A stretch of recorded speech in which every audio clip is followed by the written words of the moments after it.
This is Walkabout by James Vance Marshall, Chapter 15. It was obvious the next morning that Bush Boy had caught Peter's cold. His nose was running, his eyes were heavy, his muscles ached. Long after sunrise, he was still sitting beside the dying fire, too lethargic, apparently, to think of breakfast. Peter and Mary tidied up the camp, replenished the fire, cooked last of the yarwa, and offered the Bush Boy a share, but he wouldn't eat. Then they waited for him to move, but he just went on sitting hour after hour. "Say, Mary," the little boy was worried, "I guess he's ill. He looks okay to me. Reckon I'll ask him." Peter went up to Bush Boy. "Hey, Darky, you okay?" He eyed him anxiously. "'Cause if you are, let's get shifting for Adelaide." The Bush Boy blinked, came suddenly out of his trance. He saw Alumbra and the little one looking at him anxiously, and remembered that the valley of waters under the earth was still 5 sleeps away. He got to his feet slowly, and without a word struck southward through the scrub. All that morning they walked in silence. A little after noon, the Bush Boy started to cast around as if unsure of the trail.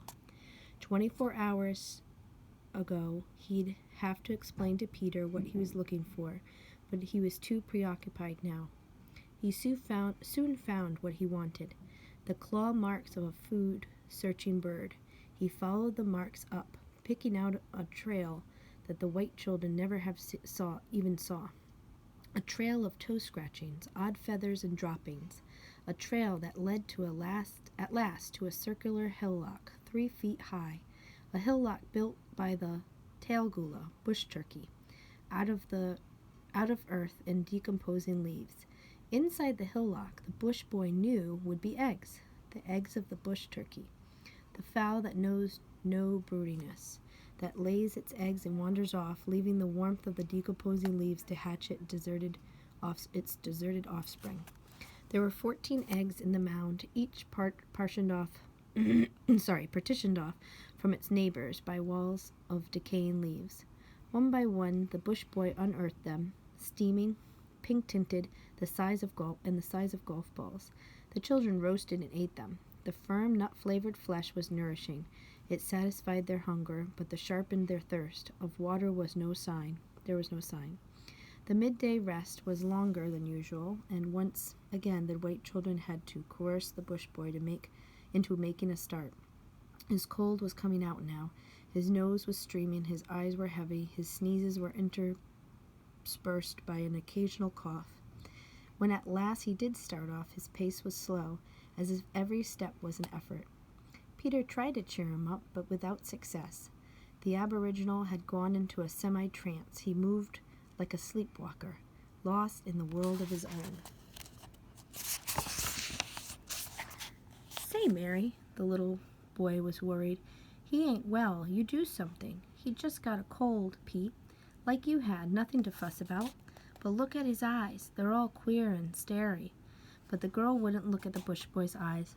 "He's okay," she said. "Don't fuss." They walked all afternoon, all evening, and a little way into the night, and for the first waterhole they came to had dried up.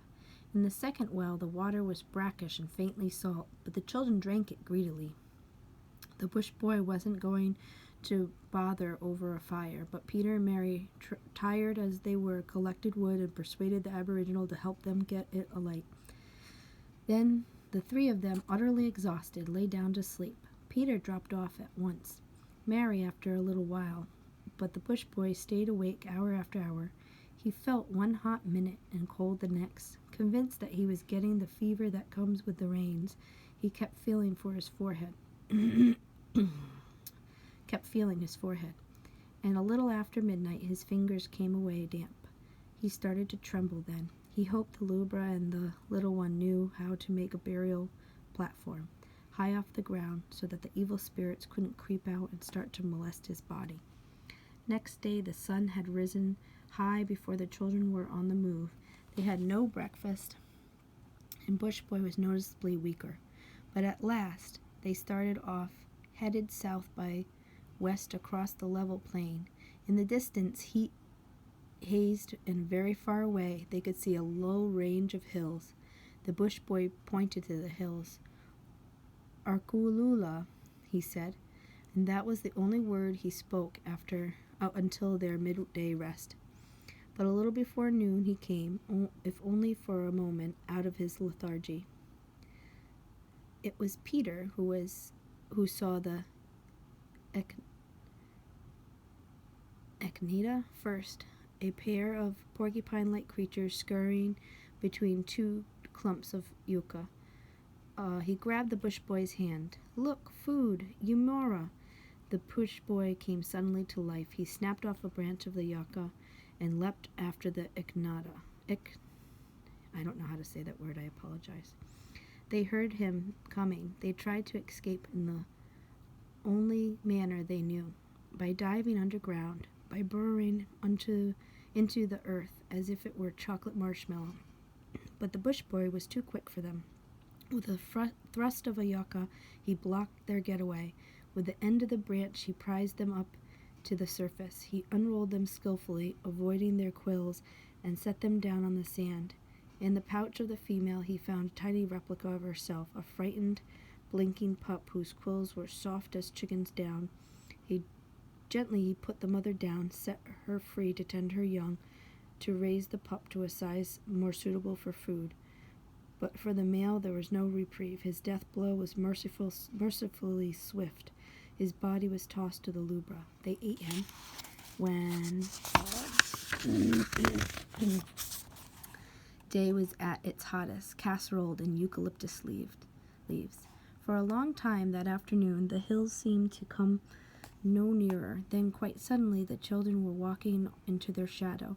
They found an idyllic place to camp, in the shade of the outcrop of rocks and close to a stream that meandered into a looping chain of billabongs. They drank deeply, kindled their fire, and settled down in the shade of a boxwood thicket for the night. The bush boy's cold didn't appear to be any worse. Indeed, if anything, he was sneezing and coughing less. Yet he seemed weaker, increasingly preoccupied, and the children noticed that his coordination was beginning to fail. Twice, while making fire, the yucca rolled from between his hands.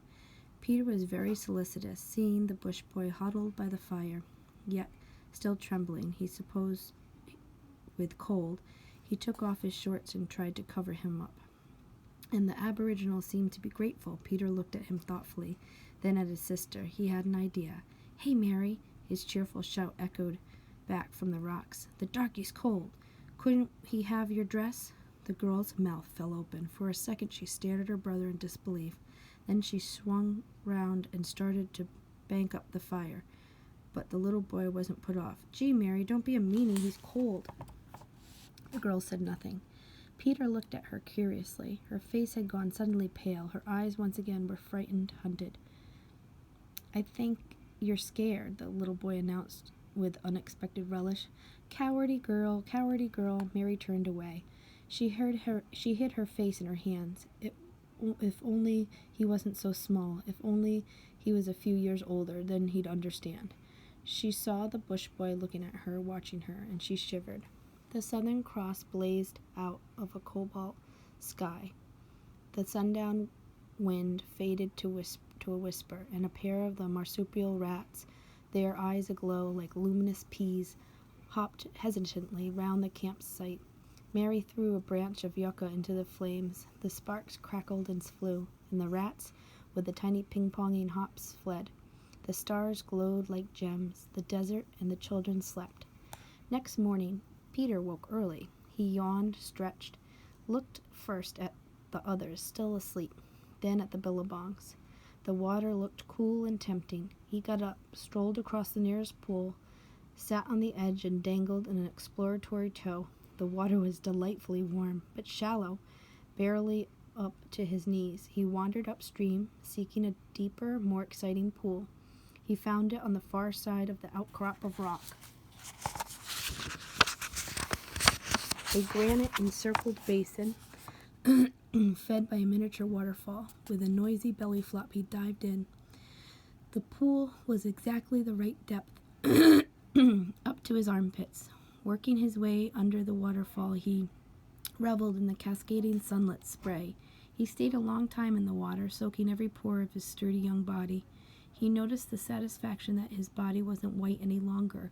A week's continual exposure to his desert sun had tanned it a rich mahogany. Only he had hoped it wouldn't get any darker, else he'd turn into blackamoor. At last he wandered back to the campsite.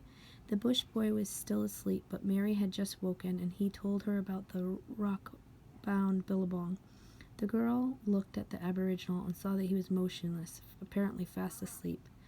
"You stir up the fire, Pete," she said. "Can you manage that while I bathe?" "Sure, I can manage." She smiled, glad of his self-reliance, and made her way to the far side of the rock. The billabong was everything Peter had promised. The river that ran out of Eden couldn't have been more beautiful. The girl took off her dress, ruefully noting its rents and tears, shook loose her hair, and dived into the pool. The water was crystal clear and warm as a tepid bath. Lazily she swam across to the waterfall and let the spray cascade on her naked body. She felt relaxed, washed clean of cares and doubts and fears. Sometime, she thought, some distant day or week or month, they'd come to Adelaide or some other settlement. The bush boy she wouldn't think about. In the meantime, the sun shone. There was water to drink, food to eat, and Peter's cold was on the mend. She started to sing gaily, swirling her hair from shoulder to shoulder. Peter, meanwhile, had fanned the fire into a blazing pyre of yucca. The bush boy had woken up. He lay on his back, thinking. He wasn't used to thinking, most of his actions being dictated by custom and an instinct rather than thought. But there was something that he had to think about now, something vitally important, his burial table. Did the strangers know how to make it high off the ground so that the serpent that slept in the bowels of the earth couldn't creep out and molest his body? The strangers were such an ignorant pair, he couldn't leave anything to chance. He'd have to make sure that he knew what had to be done. He got to his feet slowly, weakly. If other things had been equal, he'd have talked to the little one. He was on easier terms with him than with the lubra. But he saw that the little one was collecting firewood, while the lubra, to judge from her singing and splashing, was merely washing her body. Tribal custom frowned on disturbing those who were working, and it never occurred to the bush boy to wait for a more propitious moment. He set off to find the lubra. He climbed the outcrop of rock and saw her a little way below him, bathing in a billabong. She'd taken off her strange decorations and loosened her hair so that it was no longer scraped up on the back of her head, but flowed long and golden on the surface of the water. The bush boy had never seen such hair, sand-colored and trailing like a comet that rides the midnight sky. He thought it very beautiful. He lay down on the sun-warmed rock and stared admiringly. Quite suddenly the girl looked up straight into his staring, admiring eyes. She backed away. In terror, her hands sliding along the bank of the pool, clutched at the loosened fragment of rock. She pulled the rock free, grasped it firmly. The bush boy came walking down to the billabong, but at the water's edge he stopped in amazement, for the lubra was snarling at him, like a cornered dingo. Her nose wrinkled, her lips curled back, her eyes filled with terror. He took a hesitant step forward, saw the stone in the lubra's hand, and stopped again. Hatred was